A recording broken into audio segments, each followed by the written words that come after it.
Correcto, Qatar se juega muchísimo por la imagen que quiere proyectar al mundo en una cita que viene marcada por 4 grandes polémicas: la sospecha de corrupción a la hora de ser elegidos como sede del Mundial, la situación de la mujer, la falta de derechos del colectivo LGTBI y las duras condiciones de trabajo que han sufrido miles de trabajadores en la construcción de los estadios que albergarán esta cita mundialista.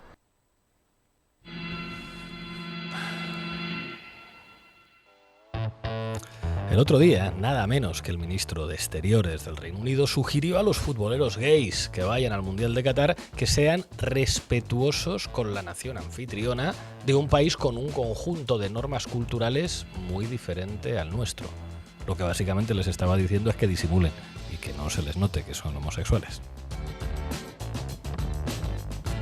Bueno, como sabéis, Qatar es una dictadura con forma monárquica, donde el machismo y la homofobia informan las políticas y las leyes del Estado y donde los trabajadores carecen de derechos.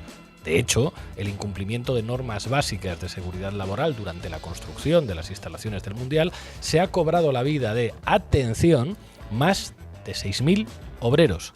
¿No me creen? Escuchen los datos que va a dar Sara Serrano en un momento.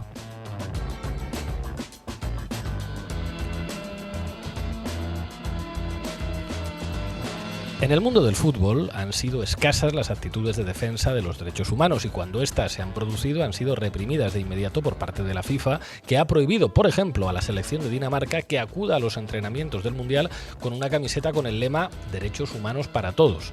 La FIFA sostiene que sus reglamentos prohíben que los equipos muestren cualquier tipo de eslogan político en sus uniformes y casi cualquier tipo de empatía con el género humano. Bueno, no es la primera vez que un mundial de fútbol sirve para blanquear a una dictadura, pero en este caso los niveles de hipocresía llaman poderosamente la atención. Hoy en La Base hablamos del Mundial de Qatar manchado de sangre. Bienvenidas y bienvenidos.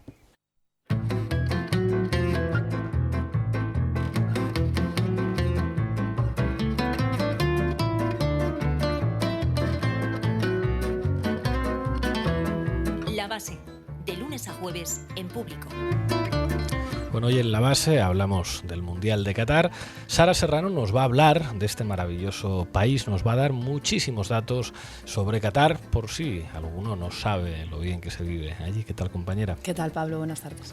¿Piensan ustedes que no ha habido cientos de periodistas españoles hablando bien de Qatar, utilizando sus teclados y sus plumas para elogiar a este estado dictatorial? Pues escuchen a Manu Levín, que les va a explicar que efectivamente ha habido toda una campaña de propaganda en la prensa española para contarnos que Qatar es maravilloso. ¿Qué tal, compañero? Escúchenlo, que, bueno, iba a decir que les va a sorprender, no sé ya si a estas alturas va a sorprender, pero la verdad que el nivel es altísimo. ¿Qué tal, Pablo?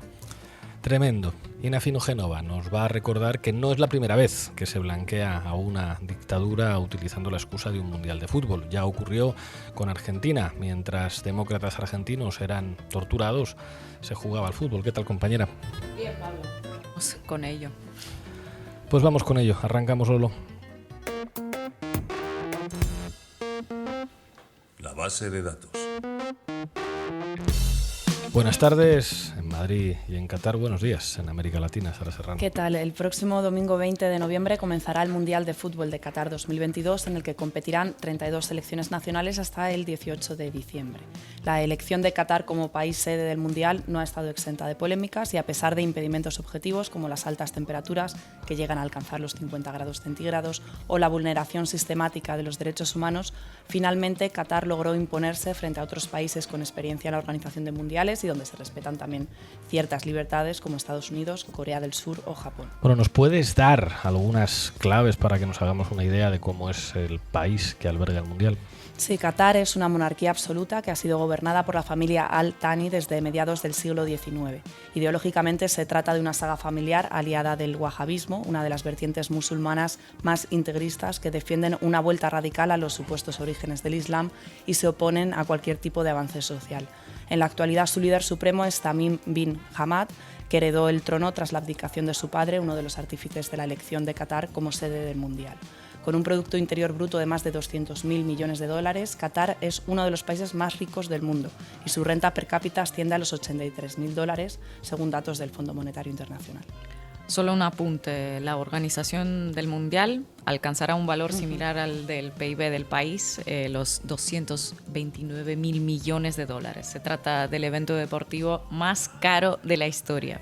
Pero, ¿de dónde sale el dinero catarí? Bueno, la riqueza de Qatar se explica porque es el tercer productor de gas del mundo, solo por detrás de Rusia e Irán, y el primero de gas licuado, exportando el 75% de lo producido principalmente a China, India y Japón. Pero seguramente esto está repartido equitativamente en la población y todo el mundo en Qatar vive muy bien y disfrutan equitativamente de la prosperidad que dan estos recursos naturales, ¿verdad? Bueno, me temo que no. La economía catarí se sustenta en una enorme desigualdad. El país cuenta con 2,9 millones de habitantes y casi el 80% son personas migrantes. La mayor parte, casi 700.000, proceden de la India, pero también de Bangladesh, Indonesia, Nepal, Pakistán, Filipinas y Sri Lanka.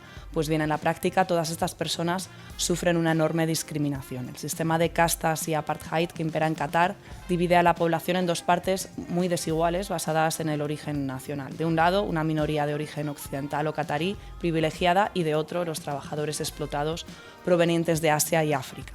Para que nos hagamos una idea de la situación laboral de la población migrante, en Qatar los sindicatos están prohibidos, los trabajadores no tienen derecho a huelga y están totalmente sometidos a sus empleadores. Esto se traduce en que los patrones son los que supervisan la entrada y salida de las personas migrantes en el país, pudiendo presentar contra ellas cargos de fuga o anular su permiso de residencia.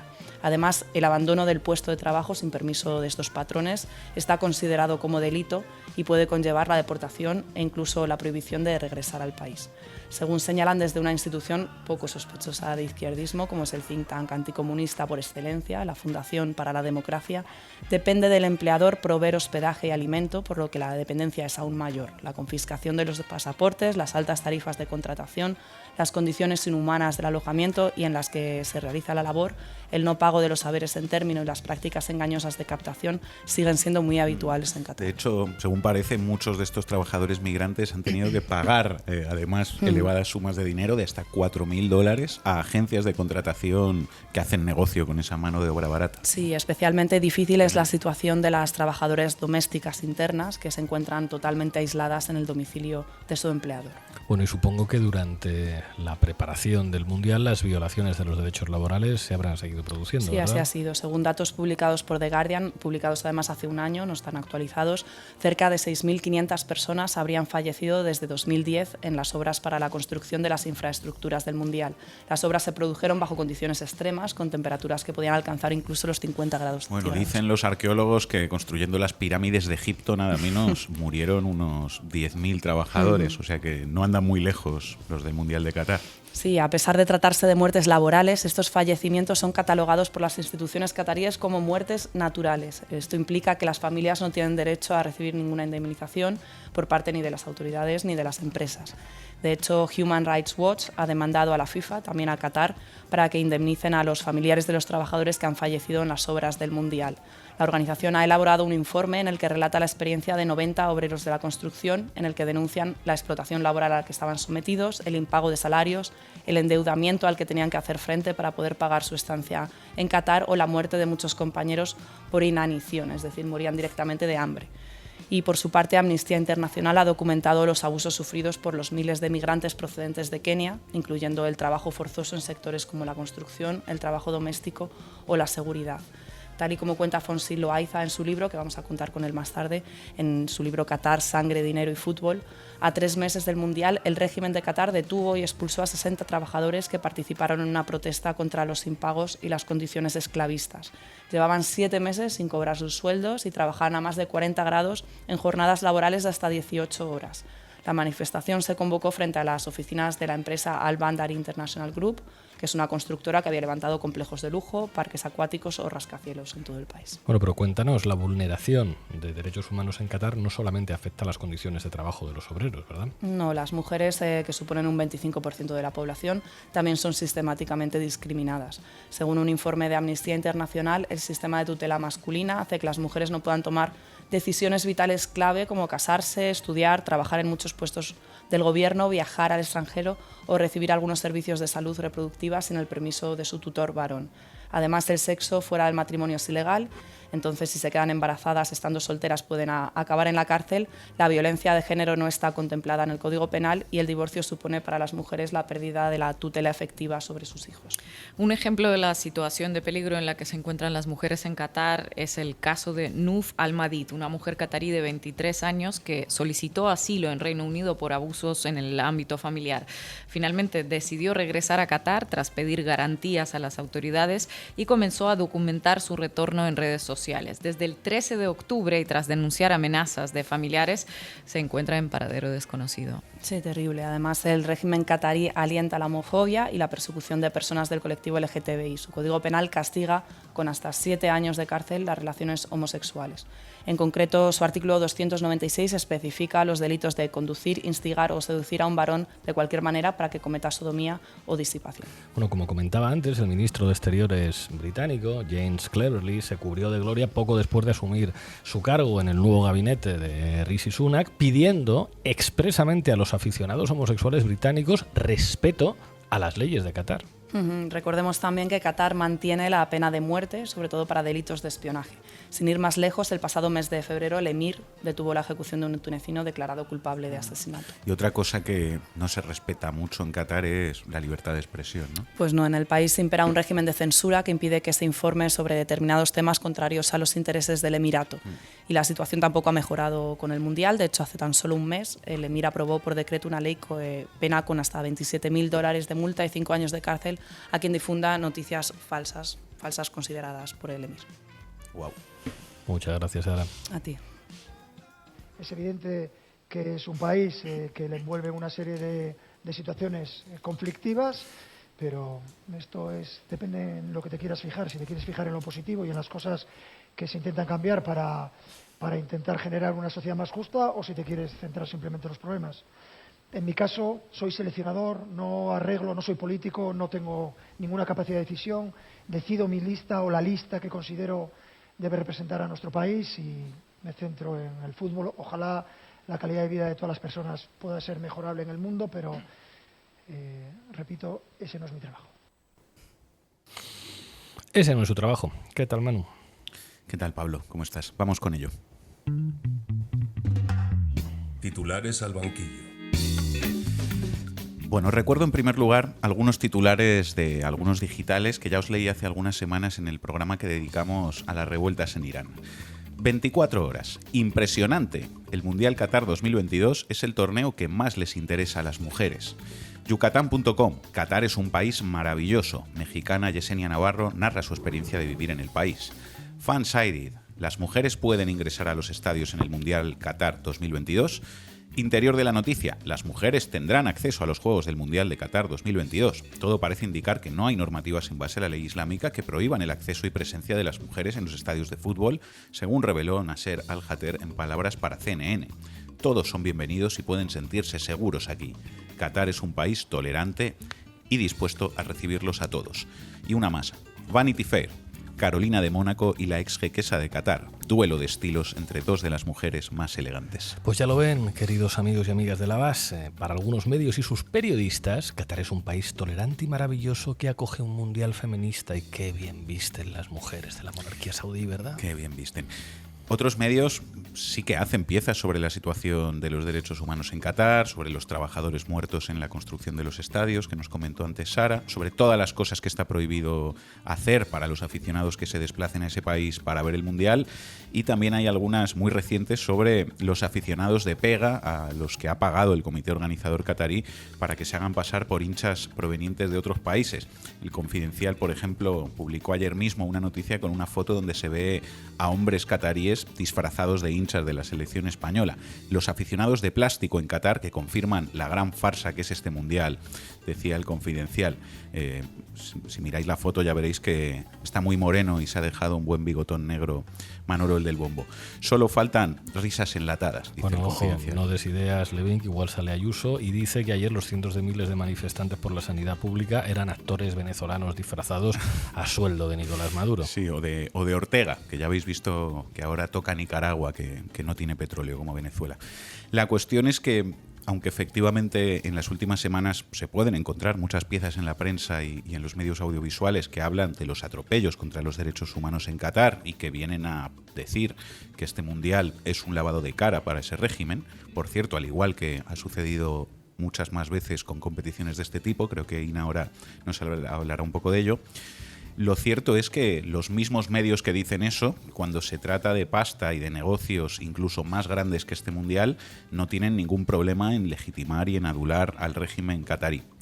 A mediados de mayo de este año, el emir de Qatar visitó España para hacer negocios. Sí, de hecho hay que recordar que Qatar tiene importantes participaciones en empresas españolas como el Corte Inglés o Iberdrola. De hecho, durante esta visita que comentabas se cerraron inversiones por valor de 5.000 millones de dólares. Exactamente, de las cuales la empresa que aspira a más adjudicaciones es, casualidad, ACS, la constructora de Florentino Pérez. Y por cierto, también hay capital qatarí en el poder mediático español. En el Consejo de Administración de Prisa, por ejemplo, se sienta un tal Khalid bin Zeni bin Abdullah El Zeni, presidente del Qatar International Islamic Bank. Bueno, pues esto fue lo que dijeron algunos medios de comunicación al hilo de aquella visita oficial en mayo del emir de Qatar. La razón: España se vuelca con el emir de Qatar en plena guerra del gas. Una visita de Estado de 2 días en la que España va a emplearse a fondo para lograr estrechar los lazos con el emir de Qatar, Tamim bin Hamd El Thani. En el horizonte está lograr un aumento de las inversiones en España y garantizar a medio y largo plazo un mayor suministro de gas natural. El contexto obliga, y desde Moncloa quieren hacer valer las magníficas relaciones con este país del Golfo, que representa, no es baladí, al segundo exportador de gas natural licuado a nivel mundial, solo por detrás de Estados Unidos. A la necesidad de promover la desconexión del gas ruso a nivel europeo se suman los problemas domésticos que nos ha generado con Argelia el encauzamiento de la crisis diplomática con Marruecos. En esta guerra del gas, España busca mantener su posición privilegiada con el Emirato. La relevancia que se da al viaje de Estado del Emir es asimilable al despliegue que se va a realizar. Se firmarán hasta 12 acuerdos, incluidos 8 memorandos de entendimiento a nivel bilateral en distintos ámbitos, incluido el económico y comercial, y 3 con la Cámara de Comercio de Madrid, la Cámara de Comercio de España y la COE. Vamos, que muchas gracias a los grandes demócratas de Qatar que nos van a ayudar a librarnos a España, no, a nosotros, de la dependencia del gas ruso.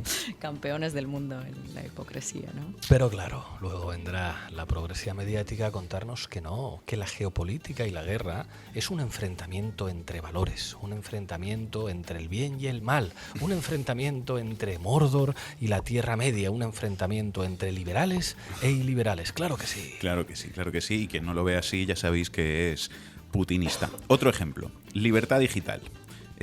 Vais a ver los niveles a los que llega. Dice: España despliega sus encantos ante el emir de Qatar para asegurarse un mayor suministro de gas. El buen estado de las relaciones entre España y Qatar ha quedado patente durante la visita de Estado del emir, que se ha comprometido a aumentar las inversiones en nuestro país y garantizar un mayor suministro de gas. ¡Qué generoso el emir de Qatar! La reina Leticia ha lucido unos pendientes de diamantes que le han obsequiado los jeques y que pasan a ser propiedad del patrimonio del Estado. ¡Qué guapa nuestra reina con los diamantes que le ha regalado el emir de Qatar!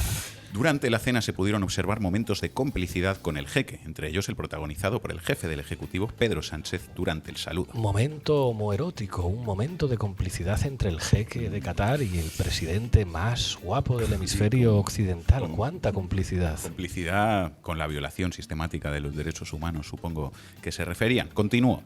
El emir de Qatar ha aprovechado la ocasión para anunciar que su país va a aumentar en 5.000 millones de dólares las inversiones en España durante los próximos años. Confía, ha dicho, en la solidez de nuestra economía.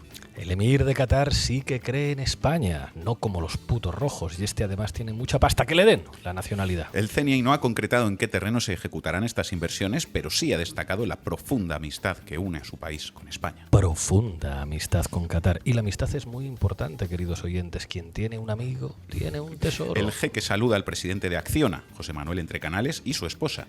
La visita de Estado del emir de Qatar coincide con la crisis de suministro de gas en Europa. De ahí la importancia de estrechar lazos con el pequeño país del Golfo Pérsico.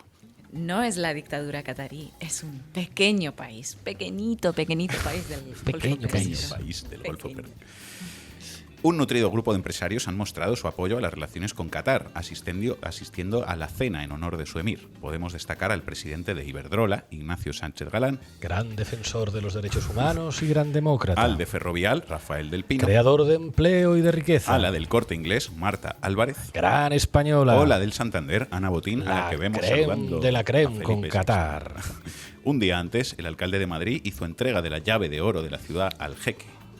O sea que yo, persona non grata en Madrid, y el emir de Qatar, llave de oro. Sí, es Pablo. Seremos fascistas, pero sabemos gobernar. Yo lo que quiero es la llave del cinturón de castidad del alcalde Almeida. En fin. Tampoco quiso faltar a la cita la presidenta de la Comunidad de Madrid, Isabel Díaz Ayuso, que lució espectacular con un vestido de la diseñadora española Vicky Martín Berrocal. ¡Espectacular! Isabel Díaz Ayuso con el emir de Qatar. El emir de Qatar y su esposa fueron recibidos en el Palacio Real por los reyes, que después les ofrecieron un almuerzo en el Palacio de la Zarzuela. Leticia brilló con un delicado vestido de Carolina Herrera. ¿Cómo brilla Leticia con el vestido de Carolina Herrera? Y qué bien combina con los diamantes que le regaló el emir de Qatar. ¿Cuántas gracias le tenemos que dar a esta monarquía que nos trajo la paz y la democracia a España? Gracias. Gracias. El gobierno ha concedido al emir de Qatar el collar de la Orden de Isabel la Católica, que premia, atención, comportamientos extraordinarios de carácter civil que redundan en beneficio de la nación o que contribuyan de modo relevante a favorecer las relaciones de amistad y cooperación de la nación española con el resto de la comunidad internacional. Somos la izquierda, era el lema de campaña del PSOE. Comportamiento extraordinario de carácter civil del emir de Qatar. Su pueblo está feliz de tener a este gran ciudadano como su monarca absoluto. ¿Quién lo puede dudar?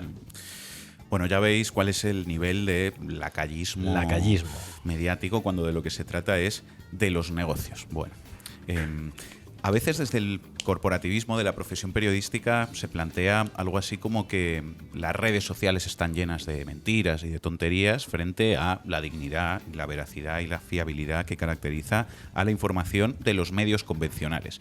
Pero yo creo que la realidad es un poco diferente de eso. Desde los medios oficiales, desde los grandes medios de comunicación en España, se manipula y se miente tanto o más que en las redes sociales, y si no que se lo pregunten a Ferreras, y además se hace de manera más grave, porque es mucho más grave que se mienta desde un informativo a que lo haga un tuitero random, ¿no?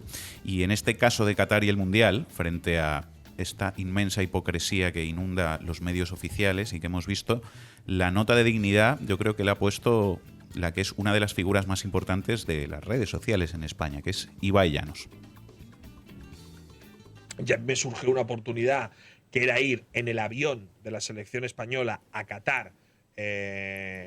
Bueno, iba a grabar contenido, no iba a hacer directo, sino que iba a grabar contenido, pero no me sale de los cojones y no lo voy a hacer. Vamos, tomé la decisión ya hace semanas, no es que la haya tomado hoy, pero no lo voy a hacer. Pues aquí Ibai Llanos está dando una lección de dignidad a un montón de periodistas lacayos que luego tienen la caradura de decir que lo de Ibai no es periodismo, que periodismo es lo que hacen ellos. Pues no, el lacayismo no es periodismo y por suerte cada vez esta gentuza engaña a menos gente. Gracias, Manu. Si ves manipulación en los medios de comunicación, envíanosla a titularesalbanquillo@gmail.com. Y llega el momento de Ina Fino Génova, que nos va a hablar de otra dictadura sanguinaria que fue blanqueada con la excusa de un mundial de fútbol. Argentina, ¿verdad? Sí, vamos. ¿A qué me invitan? El análisis internacional de Ina Fino Génova. El Mundial de Qatar se ha convertido en el más señalado de los últimos 44 años. En 4 décadas ningún torneo ha tenido tanta polémica como este. ¿Servirá de algo? Solo el tiempo lo dirá. Pero el que fue igual o más cuestionado que este siguió adelante pese a todo. Ese fue el Mundial de Argentina de 1978, celebrado durante la dictadura militar de Jorge Rafael Videla. Al igual que hoy, en aquel entonces también hubo llamamientos al boicot. al igual que hoy, también fueron residuales, terminaron en nada, al igual que el Emirato, la dictadura militar argentina gastó millones en una campaña de lavado de imagen, pero vamos pasito a pasito. Ese mundial Argentina lo empezó a buscar muchísimo antes del golpe militar, finalmente en los años 60 la FIFA se lo concedió y su organización fue ratificada por militares el propio 24 de marzo, tan solo unas horas después de que se consumara el golpe de Estado. Lo cual ya muestra la enorme importancia que le otorgaban al Mundial aquellos genocidas, ¿no? Para la Junta Militar el Mundial se convirtió en una prioridad absoluta a nivel político y pese al golpe de Estado la FIFA se negó a rectificar su decisión, así que siguieron adelante con los preparativos. Total. En el hecho de que decidieran seguir adelante con los preparativos, con Argentina como sede, muchos destacan el papel del entonces presidente de la FIFA brasileño João Havelange. Bueno, este tipo presumía de haber encontrado la FIFA con $20 en caja y de haberla dejado llena de dinero y con más afiliados que la ONU. Durante años han existido sospechas acerca de un posible soborno a Havelange por parte de Videla a cambio del apoyo para la organización del Mundial. Se llegó a especular que Videla le regaló un campo al presidente de la FIFA, una acusación por la que Havelange incluso fue interpelado por el Parlamento brasileño. Él lo negó todo, desde luego. Aparte de los genocidas argentinos, el tipo también se codeaba con Augusto Pinochet, a quien le concedió el Mundial Sub-20 de 1987. Un detalle nada menor, se ve que Havelange estaba bastante conforme con la Operación Cóndor y no le importaba echarles una manita a sus impulsores, ¿no? Así que fuese como fuese, a cambio de campos o desinteresadamente, lo habría hecho con gusto. Sara, ¿nos podrías recordar, por favor, cuánto dinero se gasta el Emirato Qatarí en todo el evento? Sí, como decías antes, se han gastado 229.000 millones de dólares en infraestructuras, una cifra que es descomunal porque equivale prácticamente a todo el Producto Interior Bruto del país. Y decenas de estos millones se han dedicado además a campañas comunicativas para tratar de recuperar la imagen internacional de Qatar. Bueno, pues eso, los genocidas argentinos también vieron en el evento deportivo una oportunidad para lavarse ante el mundo. Las preparaciones implicaron un gasto 10 veces superior al planeado. Contrataron una agencia de comunicación para asegurarse de que no se escapara nada de lo que estaban haciendo. Hace unos años se desclasificaron unos documentos de aquella época y han salido a la luz muchos detalles sobre la preparación del Mundial. Lo que trasciende de esos documentos es que la cúpula de Videla estaba bastante emparanoiada y veía conspiraciones por todos lados. Mientras desaparecían a personas y robaban bebés nacidos en cautiverio, se empeñaron en armar toda una maquinaria para contrarrestar lo que ellos llamaron la acción psicológica emprendida por intereses y grupos extranacionales dirigida contra el prestigio de la nación argentina en el exterior. Para ello empezaron a enviar órdenes a sus embajadas por todo el mundo exigiendo que se aprovecharan todos los eventos en los que participaban argentinos, congresos, competiciones, actos culturales, para mostrar una imagen favorable del país. Esas órdenes salían de la Cancillería y fueron firmadas por el capitán de fragata Roberto Pérez Froyo. Fue director general de prensa y difusión del Ministerio de Relaciones Exteriores y usó como mano de obra gratuita a detenidos, desaparecidos y torturados en la Escuela de Mecánica de la Armada. Pero el problema fue la campaña de desprestigio de las autoridades argentinas. Total, y para resolver ese problema, esas autoridades argentinas también buscaron vínculos con agencias de noticias para que publicaran informaciones favorables a ellos. Se aliaron con la editorial Atlántida, que les sirvió de lavandería, la revista deportiva El Gráfico, Gente y Somos. Se convirtieron en una especie de portavoces del régimen. De hecho, es célebre aquella portada en junio del 78 de Somos, donde sale Videla con los brazos en alto gritando un gol y con el titular "Un país que cambió". Entre los documentos desclasificados también están denuncias que enviaban embajadores argentinos a la Cancillería sobre presencias molestas de argentinos en Europa. El embajador de Alemania, por ejemplo, en Alemania, se quejó en una comunicación de un grupo de manifestantes que dejó en el consulado en Düsseldorf una pintada que decía "Fútbol sí, torturas no". En otro documento secreto se informó al Ministerio de Exteriores que durante una conferencia de prensa en Ginebra, un periodista de origen judío criticó a la Junta Militar por su antisemitismo y abogó por el traslado de la sede del Mundial a Brasil o a los países de Benelux. Pero ninguna de estas peticiones y denuncias sirvió de nada, ¿verdad? No, y aquella vez Argentina Argentina logró su primer título de campeón. De hecho, el 21 de junio de 1978 le metió 6 goles a Perú y pasó a la final. Necesitaba meter 4 goles para desplazar a Brasil en la clasificación, y esos 6 goles a Perú dieron para unas cuantas polémicas. Se sospechó sin pruebas que la Junta Militar habría acordado el resultado con los poderes peruanos. Videla, según testimonios de futbolistas, entró en el vestuario a saludarlos poco antes del inicio de aquel partido, y lo acompañaba el exsecretario de Estado de Estados Unidos, Henry Kissinger, uno de los autores del concepto Realpolitik, que fue invitado en el marco de ese esfuerzo por vender una buena imagen al exterior. Claro, una buena imagen sin vuelos de la muerte, sin torturas en la Escuela de Mecánica de la Armada, sin los famosos Ford Falcon verdes con los que se detenían los demócratas, una imagen sin todo eso. Y nos preguntamos, ¿alguna vez la FIFA rectificó su decisión a raíz de numerosas denuncias? Bueno, que sepamos, no. El Mundial de 1994 de Estados Unidos se celebró poco después de la Primera Guerra del Golfo, en la que en algo más de un mes Estados Unidos le lanzó centenares de miles de bombas al pueblo iraquí, y bombas de racimo incluidas. De hecho, cuando la FIFA intervino fue en contra de los que denunciaban torturas y a favor de torturadores. Y no es una exageración. En 1974 la Unión Soviética se negó a jugar frente a Chile en el Estadio Nacional de Santiago, que la dictadura de Pinochet utilizaba como centro de detención y tortura de opositores. Bueno, ¿y qué es lo que hizo la FIFA? Pues le denegó a la Unión Soviética la solicitud de celebrar el partido en otro estadio, de manera que la URSS quedó fuera de la clasificación del Mundial de Alemania 74. Así que, como ven, el oscurantismo de la FIFA en la elección de la sede del torneo, la utilización de un evento de semejante tamaño para maquillar tiranías serviles a los intereses de Estados Unidos, no empezó en Qatar, ni parece que se vaya a acabar ahí. Gracias, compañera. La Base, con Pablo Iglesias, Sara Serrano, Manu Levín e Ina Afinogenova. Bueno, hoy contamos con Fonsi Loaiza, en La Base, autor de Qatar, sangre, dinero y fútbol. Fonsi, gracias por atender a La Base. Gracias a vosotros. Te vemos con la camiseta de Cantona. Bueno, acabas de publicar este libro. ¿Se ha hecho eco la prensa deportiva de tu libro? Alguna en parte por Cataluña, el País Vasco, pero sí que es verdad que los grandes medios de comunicación pues van a callar todo lo que sea en contra del régimen de Qatar. No en vano, el grupo Prisa está en parte controlado por este régimen. Sara. ¿Qué tal, Fonsi? Encantada de saludarte. Yo quería preguntarte algo que explicas en tu libro, que es quiénes se han beneficiado en España de este mundial, qué nombres propios hay, qué empresarios, qué gente ha salido ganando.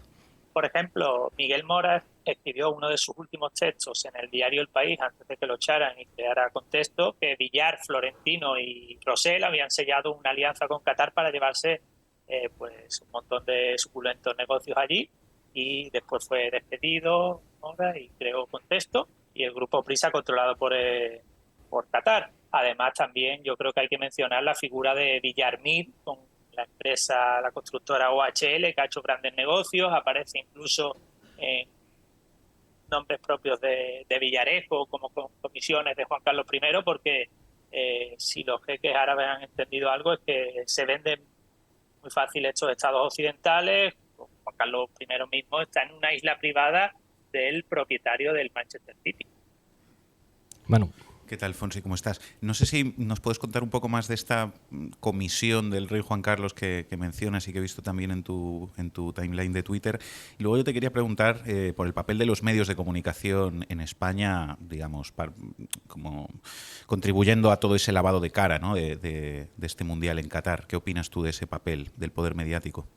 Claro, los medios de comunicación pues siempre apoyando a este tipo de eventos y sin contar lo que realmente ha ocurrido, que es la sangre derramada de miles de obreros y dando voz a pues, lo peorcito, ¿no? Y además también el papel de los futbolistas, mercenarios del balón, que no son capaces de estar en contra de un mundial. Nadie se ha negado a ello. Yo creo que por eso reivindico la figura de Eric Cantona, que es de los pocos que se ha mostrado crítico contra este mundial y ha pedido que todos tenemos que hacer boicot al mundial. Pues el futbolista Uleger Presa, que estuvo en el Barcelona, que también ha dicho que no va a haber el mundial. Ina. ¿Qué tal, Fonsi? Una pregunta, ¿por qué elegir Qatar como sede, ¿no? ¿Acaso no era previsible toda esa avalancha que iba a caer? ¿Acaso no hay otros sitios donde se puede ganar la misma cantidad de dinero si solo nos partimos de esas razones? ¿Qué más? ¿Qué otras razones había ahí?